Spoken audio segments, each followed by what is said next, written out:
Et si je te disais qu'il existe une condition, une seule si puissante que lorsque tu la respectes sincèrement, Allah lui-même devient ton défenseur.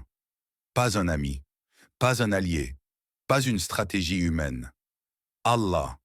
Dans un monde où l'injustice, la trahison et l'oppression semblent parfois plus fortes que nous, cette promesse divine résonne comme une lumière dans l'obscurité.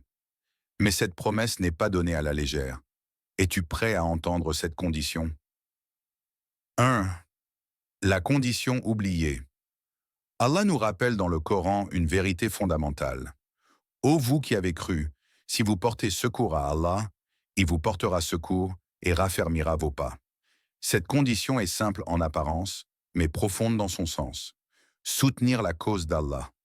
Soutenir Allah, ce n'est pas seulement parler, c'est vivre selon ses commandements, même quand c'est difficile. C'est rester juste quand l'injustice nous entoure. C'est pardonner quand l'ego réclame vengeance. C'est faire confiance à Allah quand tout semble perdu. Te demandes-tu parfois pourquoi Allah ne t'aide pas encore? 2. Quand Allah devient ton défenseur. Écoute cette promesse bouleversante. Allah défend ceux qui ont la foi. Quand Allah défend quelqu'un, aucun ennemi ne peut triompher. Tes ennemis peuvent comploter. Ils peuvent parler, mentir, nuire. Mais Allah dit aussi, et ils complotèrent.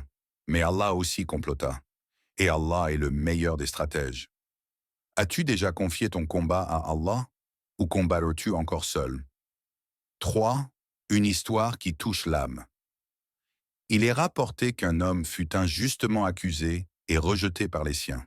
Il n'avait plus d'alliés, plus de défenseurs.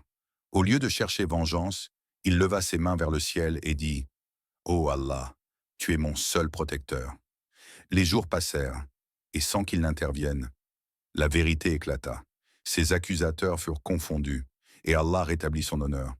Car Allah promet, quiconque place sa confiance en Allah, il lui suffit. Et toi, en qui places-tu réellement ta confiance? 4. L'exemple du prophète, que la paix et le salut d'Allah soient sur lui.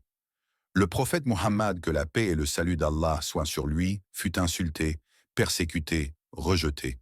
Mais jamais il ne chercha la vengeance personnelle. Allah lui révéla « Endure donc avec une belle patience ». Et Allah dit encore « Repousse le mal par ce qui est de meilleur ».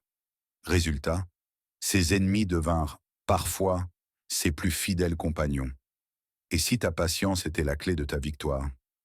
5. Une question qui dérange. Pose-toi cette question en toute sincérité. Suis-je du côté d'Allah ou est-ce que j'attends qu'Allah soit de mon côté sans changer? Allah dit « Allah ne modifie point l'état d'un peuple tant qu'il ne modifie pas ce qui est en eux-mêmes. » La condition commence dans le cœur. Si tu respectes cette condition, si tu choisis Allah même quand c'est difficile, alors sache ceci. Et la victoire ne vient que d'Allah, le puissant, le sage. Quand Allah combat pour toi, tes ennemis n'ont plus de pouvoir. Silence. Réfléchis. Es-tu prêt à remplir cette condition? Qu'Allah fasse de nous ceux qu'il défend, protège et élève. Amen.